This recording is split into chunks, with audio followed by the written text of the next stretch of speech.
I'm in the kitchen and it is time to make some sourdough crackers. My cracker jar is getting low. There's the cracker jar and there's the sourdough starter. The first thing I'm going to do is stir up the starter, just remix it together, and then pour off most of it into the bowl where I will use that for making the crackers.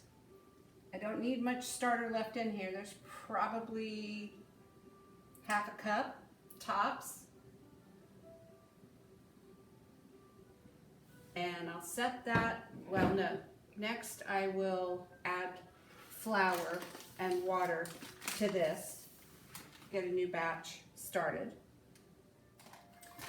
I'm going to put in equal amounts of flour and water to mix it up. So that's 2.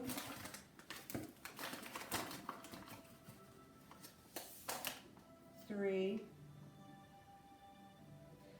I may go ahead and do 4 to make more starter for more crackers next time and make a batch.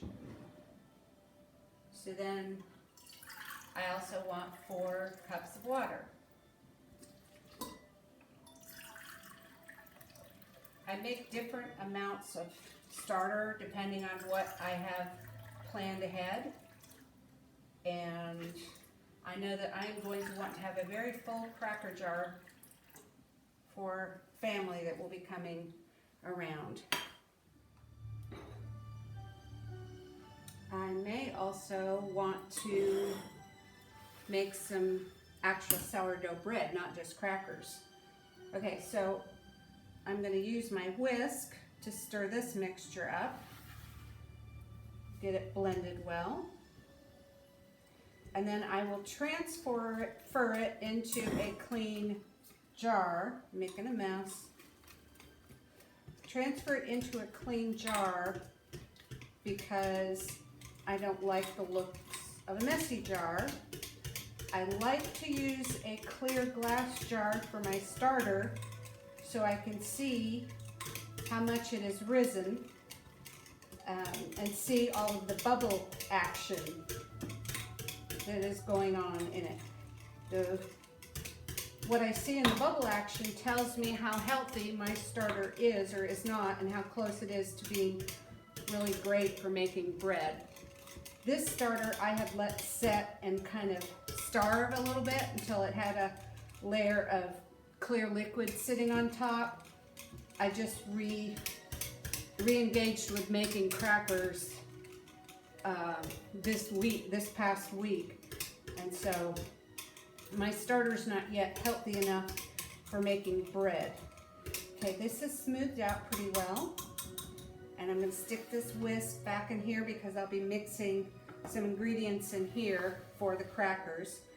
Now that the newly fed flour and water with the starter is mixed up well, I'll put it in this clean jar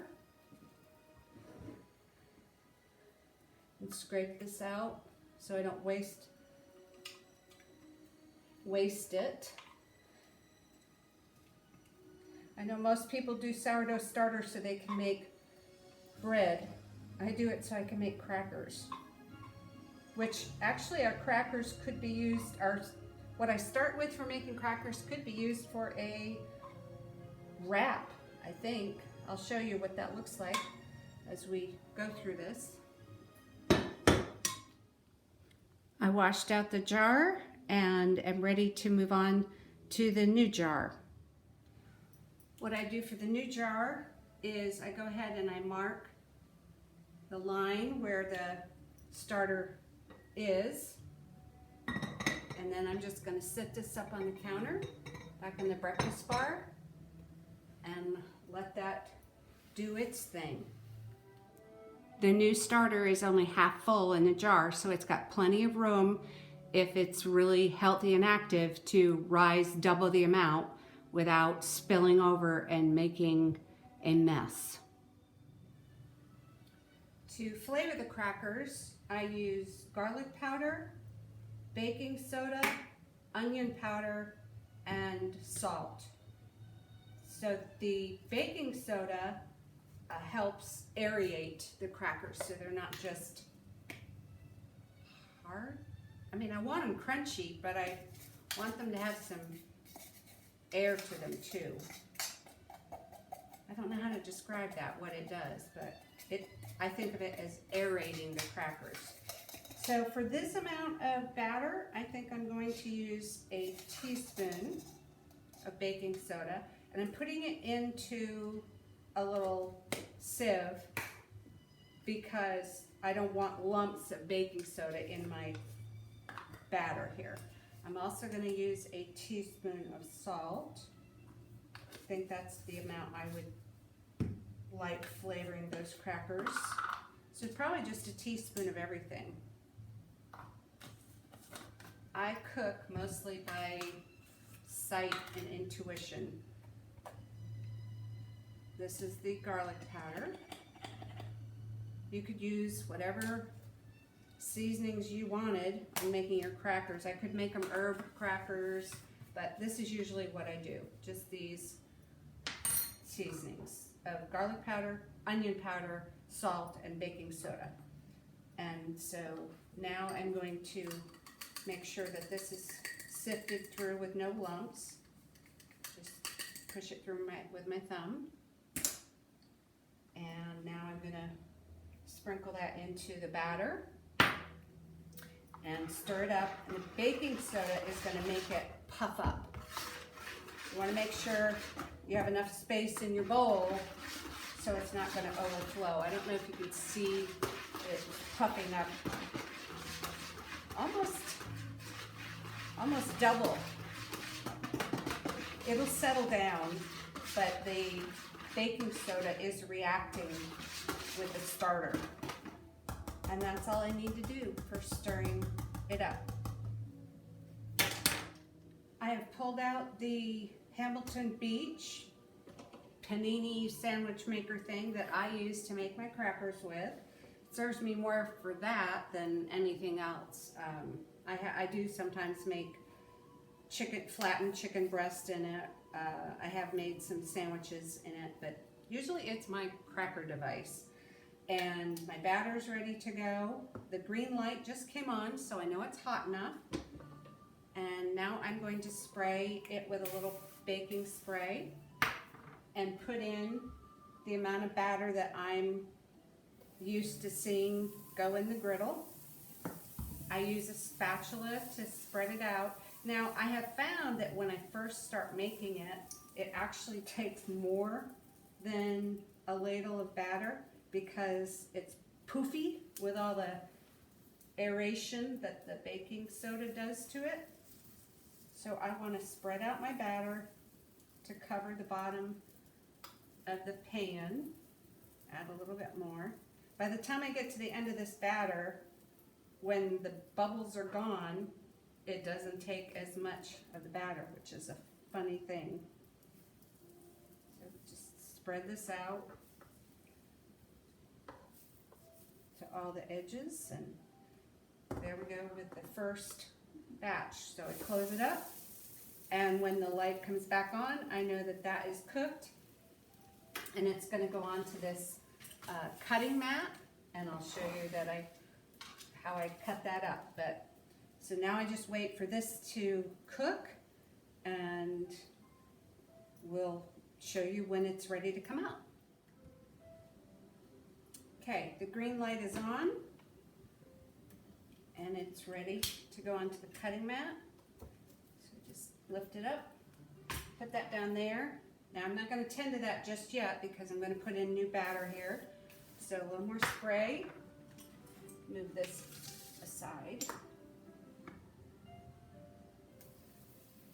Put in some more batter.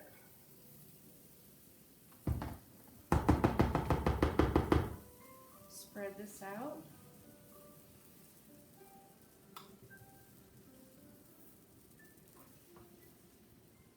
I learned how much to put in here, sort of trial and error and spilling over the edges and whatnot, so just learn as you go.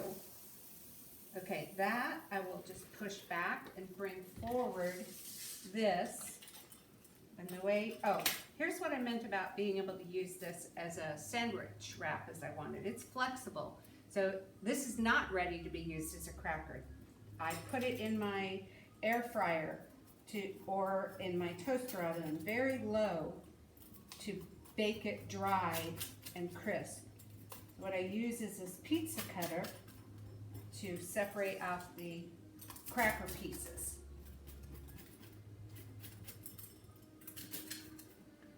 So I get 12 crackers out of this. I brought over my, is that going? Yes, I brought over my racks from my air fryer.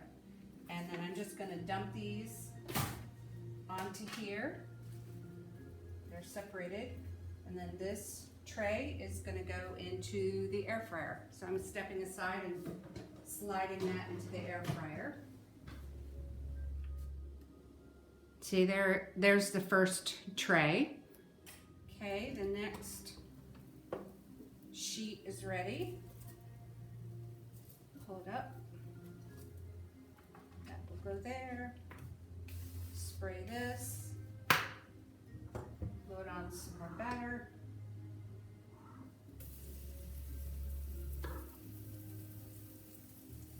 About that much. And spread it out. It's already losing some of its fluff and air, but it doesn't seem to change how the rest of the crackers turn out. Now this is probably just about overfilled. I bet that it's gonna ooze out a little bit here when I close it. Yeah, a little bit, but it's not gonna make a big mess. Okay, and then while that's baking, cut this sheet up. Get my 12 crackers out of this. You could make different shaped crackers. I could make them thinner, longer, whatever. I just have found that these 12 pieces work really well for most things that I'm serving up. Okay, and then the next step is flip it over onto the tray. I overshot, so I made a mess. Okay, got my pieces, and they're gonna go into the air fryer. Okay, I'm moving the spatula onto a little plate here because it's gonna get in my way as I keep trying to scoop up, and I probably can only make 2 more sheets of crackers. And so I won't have a full air fryer. I'll have 1 tray that isn't filled up, but I'll show you that when I've done all of these, the 2 more sheets, maybe 3, and I'll show you the full air fryer when that's done. Okay, I'm gonna be putting in my last sheet, taking out 1 more. I'll cut that up in a minute. I guessed it right on the money. This was enough for 2 more sheets left. So now I use the spatula to make sure I get the rest of this out. And see, it's lost its poofiness. Now it's just a thin batter. And I need that spatula to spread it out. This may be overfilled too, but that's okay. If I let it cook up just a second to start to cook from the bottom, it might not overflow as much. But I can look at it and tell it's gonna overflow. No big deal. I'll clean it up. Yep, oozing out the edges. But that's the last sheet, and then I'll show you the filled up air fryer in a second. Okay, here are the 5 trays. It's full. 1, 2, 3, 4, 5 of the crackers ready to be dried out. So I close the door and turn it on. I want my air fryer down in a low temperature. So I dial it down to 200. And I dial it up for an hour. I don't like that beat. Okay, that's as long as it will cook for. And I press start, and there we go. The crackers will cook for an hour and dry out and be nice and crispy. Next thing I have to do is clean this thing, even while it's hot, which I can do by transferring it into the sink, and I will put some cool water on it. I pulled it out to show you that I definitely want to clean it before the overflow dries on, because it's like wallpaper paste once it's dry, or cement. So cleaning it right away is important to me. It doesn't hurt it to run the cool water on it, cool it down, and get that stuff cleaned off. As long as I don't submerge it, it's fine. So I'm going to just cool it off so I don't burn myself while I clean it up.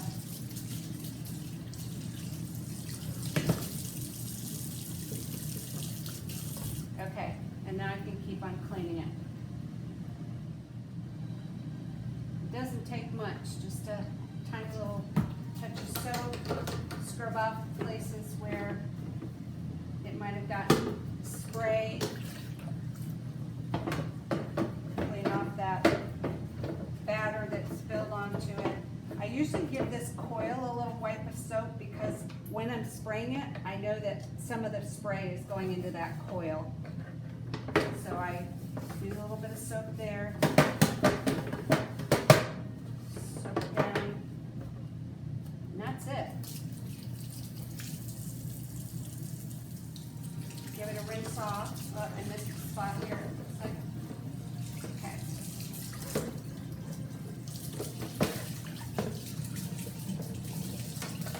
Rinse off that coil on the back side. And it is ready just to put here and let it dry. I see some soap suds on the back, so I'm just going to squirt that off. Okay.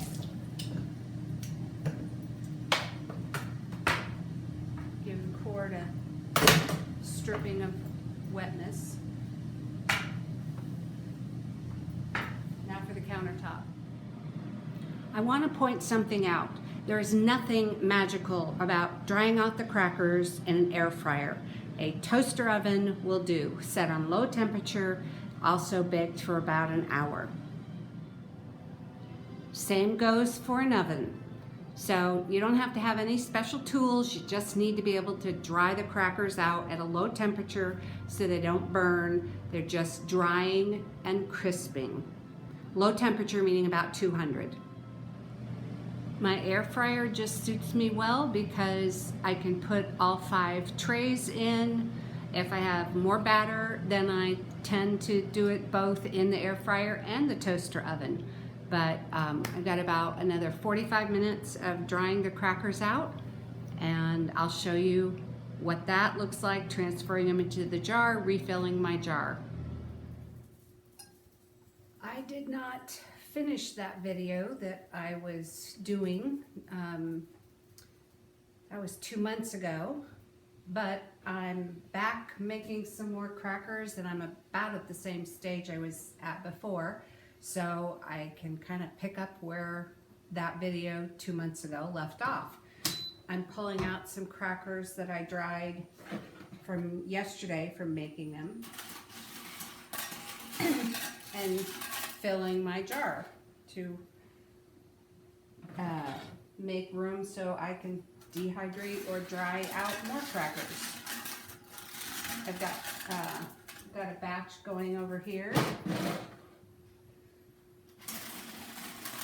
So I'm going to fill up the dehydrator with 5 more trays of crackers, and here's my most recent jar in rotation. And my starter, I just refreshed that to ferment some more. So this will be the end of this video. This is a new batch of crackers that I just made, but I need to dry them because, see, coming out of the panini maker, they're not crackers. They could be used as a wrap, I suppose.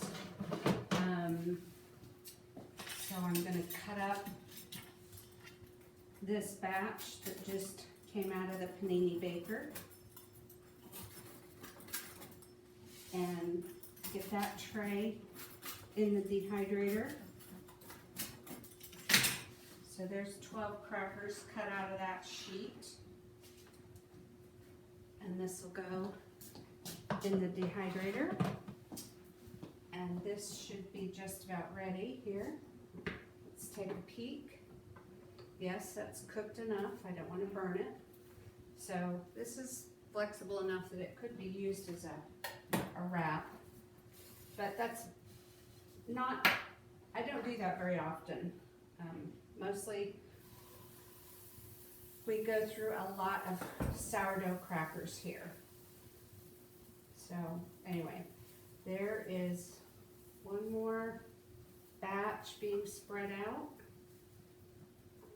And I will end this video with this one after I close this, get that cooking.